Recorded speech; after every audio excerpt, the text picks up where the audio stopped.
Pemandangan mengerikan ini langsung mengejutkan panti jompo keluarga Zhao dan lainnya. Mereka mengira apa yang terjadi di luar gerbang kota tadi malam hanyalah rumor, namun mereka tidak menyangka bahwa suatu hari nanti mereka akan benar-benar melihat dengan mata kepala sendiri pemandangan penggunaan alam surga untuk menghancurkan negeri dongeng emas. Dan itu bahkan lebih tidak benar dari apa yang dikatakan dalam rumor tersebut. Tidak hanya dia dipukuli dengan keras, dia bahkan melukai negeri dongeng emas dengan parah. Kamu, mencari kematian. Pemimpin pria berbaju hitam itu terkejut dan marah. Dia menekan dengan telapak tangan kirinya untuk menahan tendangan Lu Yun, dan mengepalkan tangan kanannya untuk memukul dada Lu Yun yang tak berdaya. Tapi bagaimanapun juga, dia masih meremehkan kekuatan Lu Yun. Bagaimana dia bisa menahan pemutusan anak dan cucu Lu Yun hanya dengan satu tangan? Suara dua butir telur pecah secara berurutan membuat perawat keluarga Zhao tanpa sadar mengencangkan kaki mereka. Pasti rasanya enak sekali. Pemimpin pria berbaju hitam menutupi tangannya dengan tangannya dan berlutut di depan Lu Yun. Mulai hari ini, kamu adalah murid ke-12 dari sekte penutup selangkanganku. Aku menantikan penampilanmu selanjutnya. Lu Yun berkata sambil tersenyum, tapi wajah Song Yuntian terlihat agak vulgar. Ketiga pria berbaju hitam semuanya dibunuh oleh Lu Yun dalam satu tarikan napas, kehilangan kekuatan bertarung mereka. Lu Yun hendak melepas topeng orang-orang ini untuk melihat seperti apa rupa mereka dan apakah dia pernah melihat mereka sebelumnya.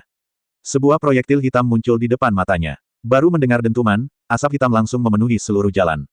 Lu Yun, dia segera membuka kesadarannya, tapi itu masih satu langkah terlambat. Ketiga pria berbaju hitam yang jatuh ke tanah telah menghilang. Seperti yang diharapkan Lu Yun, dalang di balik pria berbaju hitam memang ada di dekatnya dan diam-diam mengawasi semuanya. Untungnya, dia baru saja menahan diri dan tidak membungkam semua orang ini, jika tidak, identitas Zhao Ritian tidak akan bisa disamarkan lagi. Terima kasih, Tuan Muda, atas bantuan Anda. Bolehkah saya bertanya, Tuan Muda, apakah Anda sudah melihat putra keempat saya?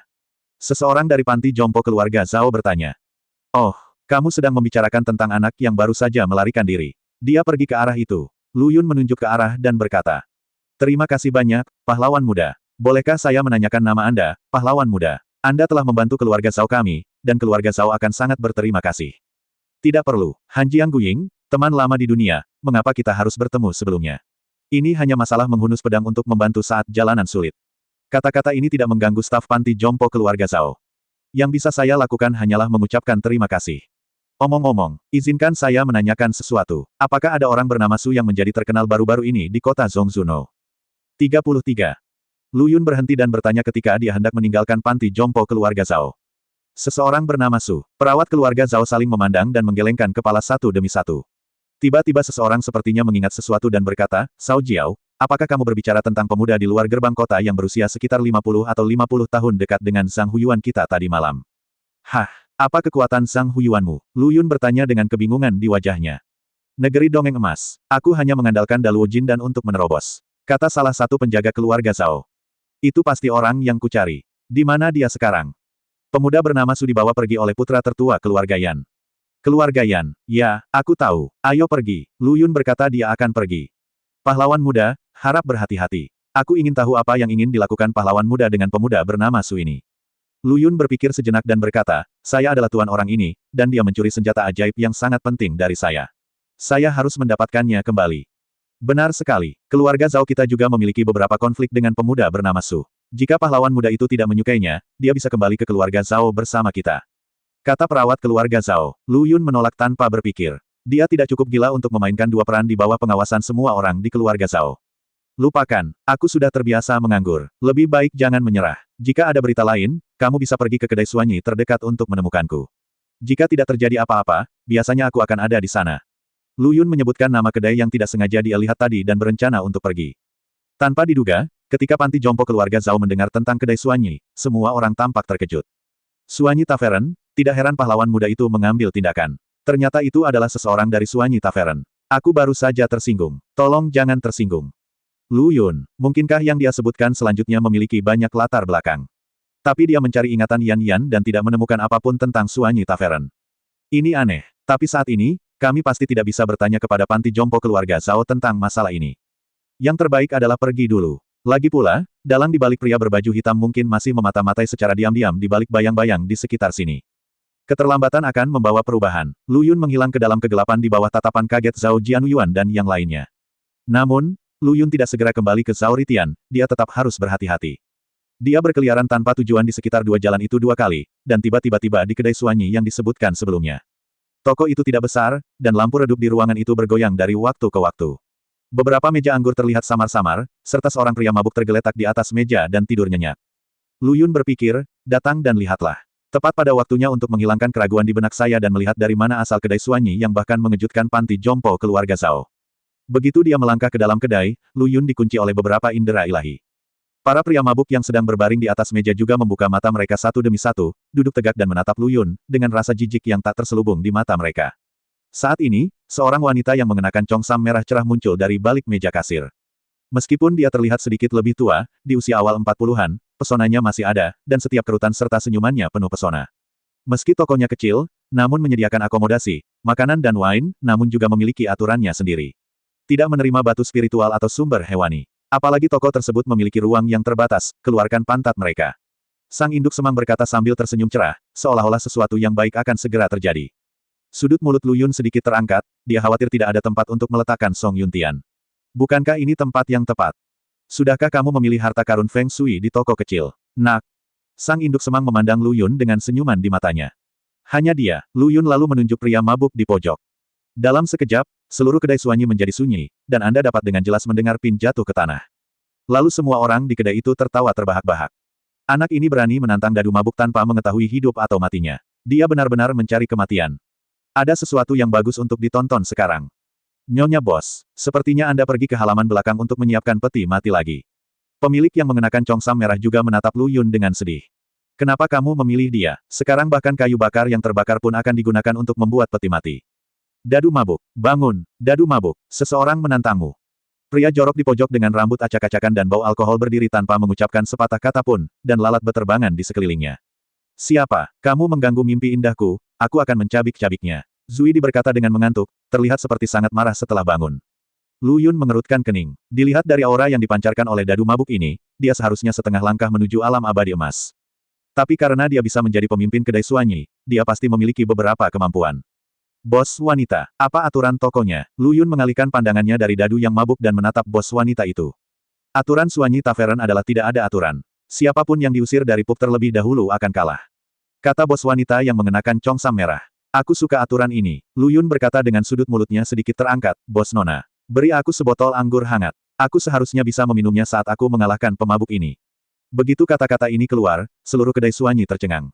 Tawa sekali lagi menyapu setiap sudut kedai. Ini lelucon paling lucu yang pernah kudengar seumur hidupku. Dia yang tidak tahu benar-benar tidak takut. Anak ini tidak tahu lawan seperti apa yang dia hadapi. Aku pernah melihat anak ini diusir oleh Drunken Dice dan pergi seperti tikus dengan ekor di antara kedua kakinya. Tetapi pemilik kedai itu tersenyum dan bercanda, oke. Tidak masalah, saya hanya khawatir Anda tidak dapat meminum anggur hangat saya. Siapa yang bisa memastikan apa yang belum terjadi? Lu Yun bergumam pada dirinya sendiri. Ia justru berinisiatif menyerang Suisik. Para pemabuk yang melihat adegan ini tertawa dan berkata, sepertinya pertempuran ini akan berakhir bahkan sebelum dimulai. Beraninya kamu mengambil inisiatif saat menghadapi dadu yang mabuk. Aku benar-benar tidak tahu bagaimana menulis kata kematian. Bahkan lelaki mabuk itu terlalu malas untuk berbicara. Dia menyipitkan matanya lagi dan berbaring di atas meja, melanjutkan mimpinya. Zuisik, yang awalnya bermata kabur dan gemetar, seolah-olah dia akan jatuh ke tanah dan tidur nyenyak jika angin bertiup, tiba-tiba menghindari serangan Lu Yun dengan gerakan yang tampaknya tidak disengaja. Sebelum Lu Yun terkejut, sebuah tangan besar yang lembut menamparkan keningnya. Bagi orang luar, Zui ditampak seperti sedang mengelus kepala Lu Yun. Tapi hanya Lu Yun sendiri yang mengetahui kekuatan mengerikan yang terkandung di tangan besar Zui Dian. Di bawah kekuatan yang sangat besar ini, Dokter Ajaib Lu Yun terbang mundur tak terkendali di belakangnya dan langsung menuju ke pintu kedai. Sudah berakhir. Membosankan sekali. Titik titik titik titik titik titik. Bahkan Zuisik pun berbalik dan bersiap untuk kembali ke posisi semula dan melanjutkan tidurnya. Tetapi pada saat ini, Lu Yun memaksa dirinya untuk menstabilkan sosoknya sebelum dia menyentuh pintu. Dia menggunakan tubuh tirani untuk mencerna kekuatan besar ini. Ini belum berakhir. Suara Lu Yun tidak nyaring, tapi mengejutkan semua orang di kedai.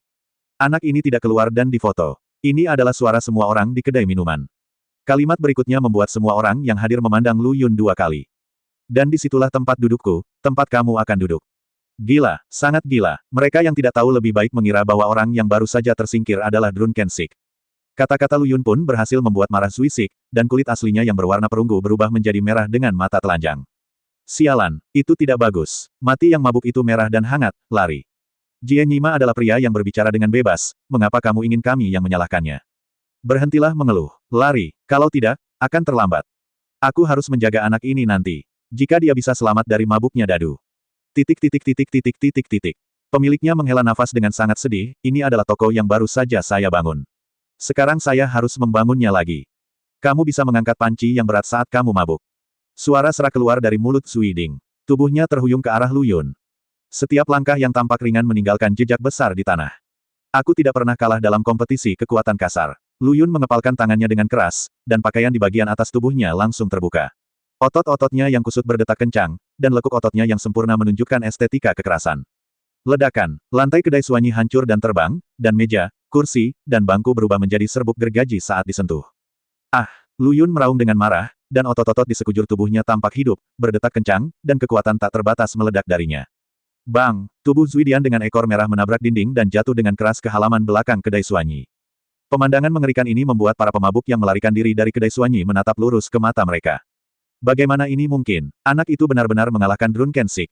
Apakah aku minum anggur palsu dan berhalusinasi? Saat dia berbicara, pemabuk itu menamparkan dirinya sendiri dengan keras. Tidak sakit. Ternyata aku berhalusinasi setelah meminum wine palsu. Aku akan mencari penjelasan dari istri bos. Tapi sebelum pria mabuk itu berbalik, seseorang mencengkeram kerah bajunya. Itu hanya karena rasa sakitmu. Kau memukulku. Kedua pria mabuk itu mulai berkelahi tanpa alasan. Lu Yun, sebaliknya, keluar dari pub sambil minum sebotol anggur. Kelihatannya sangat menyenangkan. Tidak buruk. Bos wanita, anggurmu enak. Lu Yun berkata dan meminum semua anggur di dalam panci. Tindakan Lu Yun sekali lagi mengejutkan semua orang, termasuk istri bosnya. Karena semua orang tahu bahwa suhu sepanci anggur itu setidaknya telah mencapai 1000 derajat. Nyala api yang digunakan untuk memasak wine bukanlah nyala api biasa, melainkan api gagak emas yang terkenal dengan suhunya yang tinggi. Kebanyakan orang tidak tahan dengan alkohol bersuhu tinggi, apalagi sebotol alkohol kental. Sekalipun saya mabuk selama seminggu, saya hanya berani minum 1 teko. Tetapi pemuda di depannya meminum sebotol anggur dalam 1 tarikan napas, dan dia meminumnya segera setelah anggur itu diseduh. Hah! Lu Yun menghembuskan nafas panas dari mulutnya, berseru bahwa dia puas. Dia sudah lama tidak meminum minuman sekuat itu. Sedangkan untuk suhu tinggi, baginya dengan api yang aneh, itu seperti air. Nyonya rumah, kurasa aku tidak akan bisa menginap di hotel ini hari ini. Aku akan menginap di hotel besok. Lu Yun berkata bahwa dia akan pergi, tapi tiba-tiba dihentikan oleh pemilik rumah yang mengenakan congsam merah. Jangan terburu-buru pergi, saudaraku. Meskipun akomodasi dan minuman di tokoku gratis, perabotan yang rusak dan biaya pemeliharaan harus dibayar oleh orang yang merusaknya. Lu Yun, kalau begitu, kamu tidak menjelaskannya sebelumnya. Kamu bahkan tidak memberiku kesempatan untuk mengatakannya. Kupikir kamu tahu. Kata sang induk semang sambil tersenyum. Lu Yun. Saya berkata dalam hati, saya kenal Gouba. Kamu akan menemukan pemabuk itu. Dia merusak sebagian besar perabotan. Maaf, saudaraku. Aturan Suanyi Tavern adalah pemenang membayar biaya pemeliharaan. Ini hanya perayaan dan sedikit bonus tambahan. Dengan kata lain, saya harus membayar uang ini hari ini. Itu benar, kata sang induk semang sambil tersenyum. Lu Yun awalnya tidak mau membayar biaya perbaikan, terutama karena uang itu dibelanjakan dengan tidak adil. Tapi kemudian saya berpikir, jika biaya pemeliharaan tidak dibayar, maka Song Yutian harus tinggal di ruang Flame Mountain miliknya sendiri. Nasib buruknya akan selalu mempengaruhi dirinya. Ini bahkan mungkin disebabkan oleh kesialan Song Yuntian. Ketika memikirkan hal ini, Lu Yun segera memutuskan bahwa dia pantas mengenali si bisu ini. Harus mengakuinya, selama dia bisa menyingkirkan Song Yuntian, apapun bisa dikatakan. Nasib buruk pada gadis ini begitu jahat sehingga Lu Yun sangat ketakutan. Jika Song Yuntian diizinkan untuk tinggal di ruang gunung apinya lebih lama lagi, dia mungkin akan terekspos begitu dia memasuki kompleks keluarga Zhao. Demi keselamatannya sendiri, Lu Yun juga membayar biaya pemeliharaan untuk kedai Suanyi ini. Berapa? Lu Yun bertanya. 10 juta batu roh ditambah 10.000 sumber binatang. Kata pemilik singa dengan keras. Puff! Lu Yun hampir memuntahkan anggur yang baru saja diminumnya. Berapa? Sang induk semang mengulanginya dengan sangat sabar. Mengapa kamu tidak pergi dan mengambilnya? Lu Yun sedang marah saat itu. Apakah dia benar-benar mengira dia sedang dimanfaatkan? Itu salah. Kemudian pemiliknya menjelaskan kepada Lu Yun asal-usul setiap perabot di kedai Suanyi, dan bahkan asal-usul setiap ubin lantai yang luar biasa, meyakinkan Lu Yun bahwa biaya pemeliharaannya pasti sepadan. Hentikan, bos Nona. Apakah ada tato kata, mudah ditipu, di dahiku? Lu Yun menyela nyonya rumah yang mengoceh itu. Jika dia terus berbicara, dia mungkin tidak akan bisa menyelesaikannya sampai fajar. Dia tidak punya banyak waktu untuk disia-siakan di sini.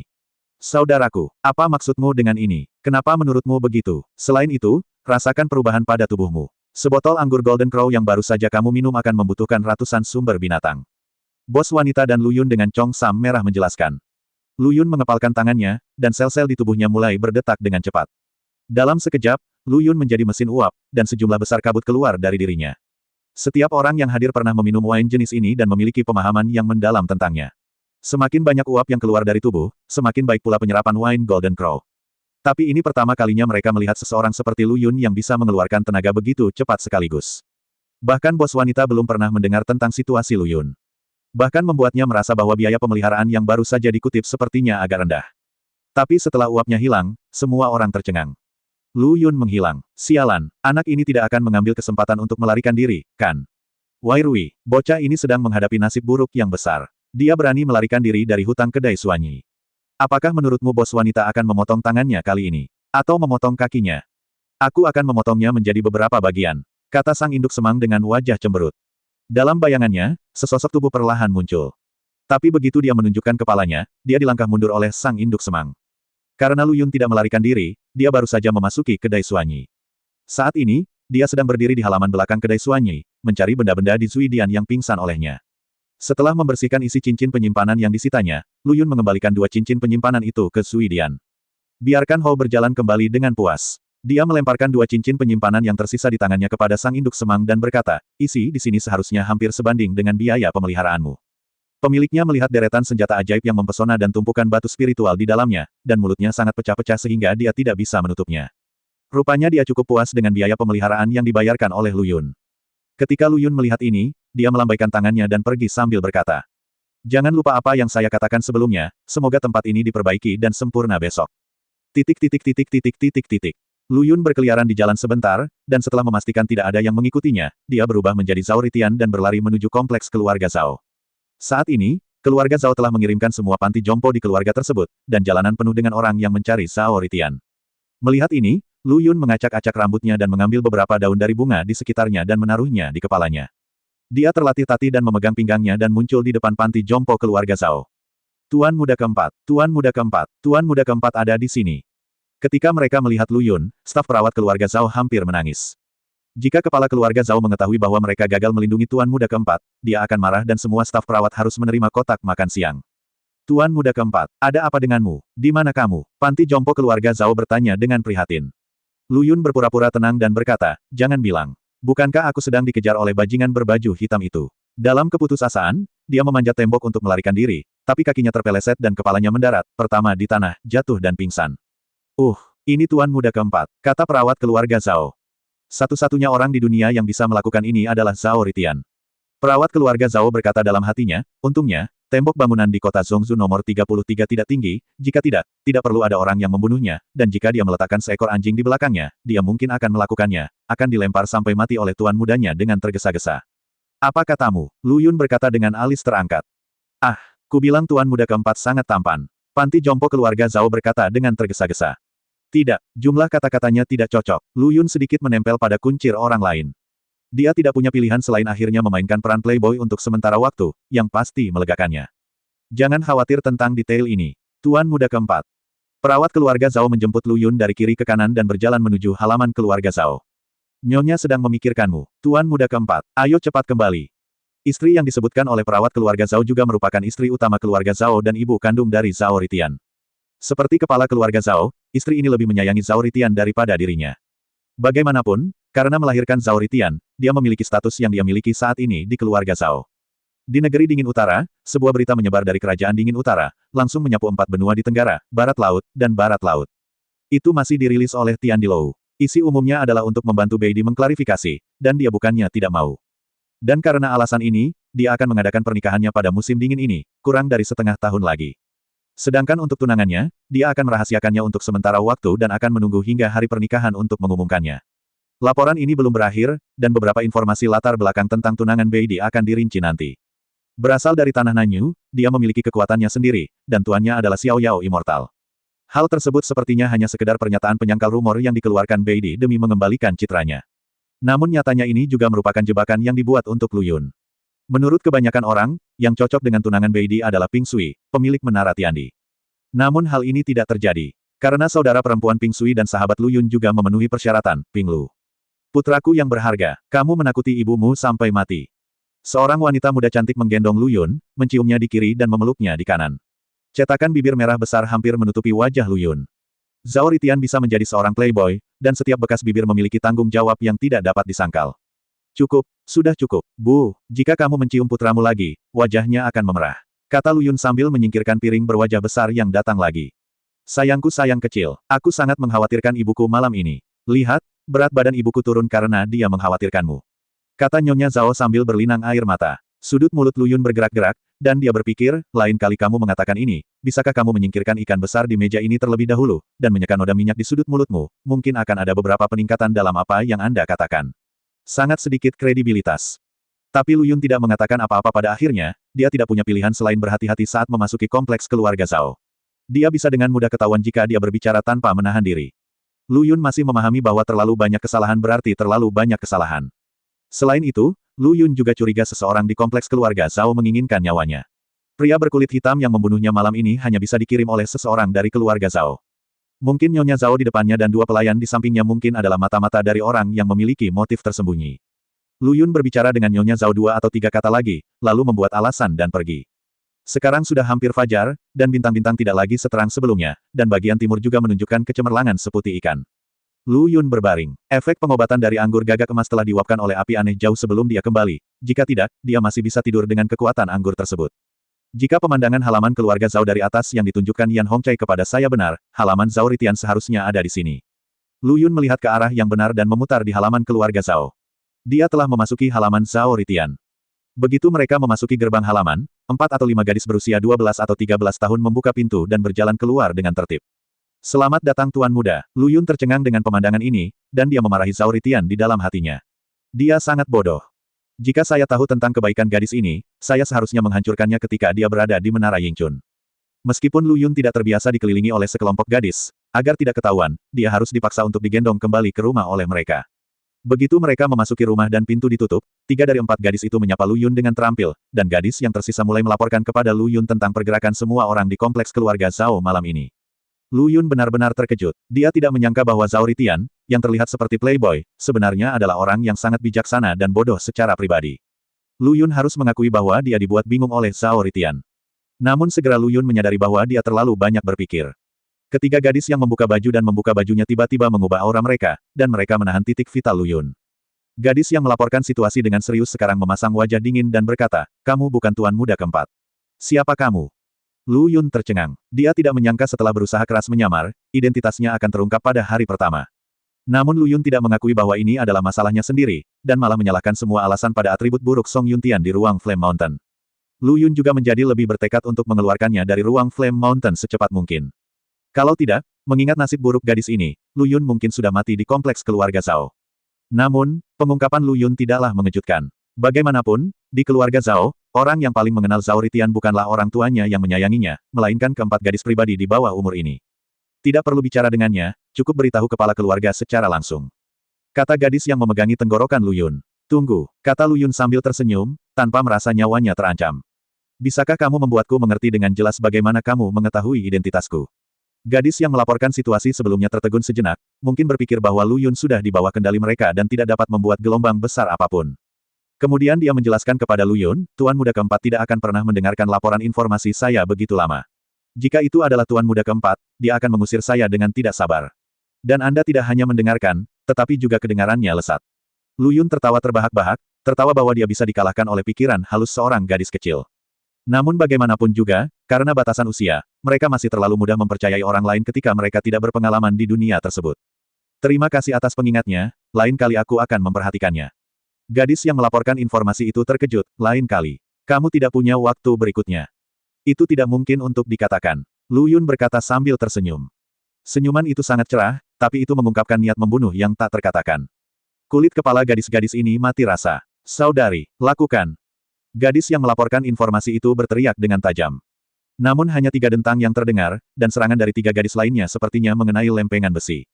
Bahkan tidak ada bekas luka yang tersisa di tubuh Lu Yun. Hal ini membuat mereka berempat terlihat kaget. Saat dia hendak menyerang lagi, dia terjatuh ke tanah oleh kekuatan tak terlihat. Melihat situasinya tidak baik, gadis yang melaporkan intelijen itu bergegas keluar pintu dan berteriak, "Ayo!"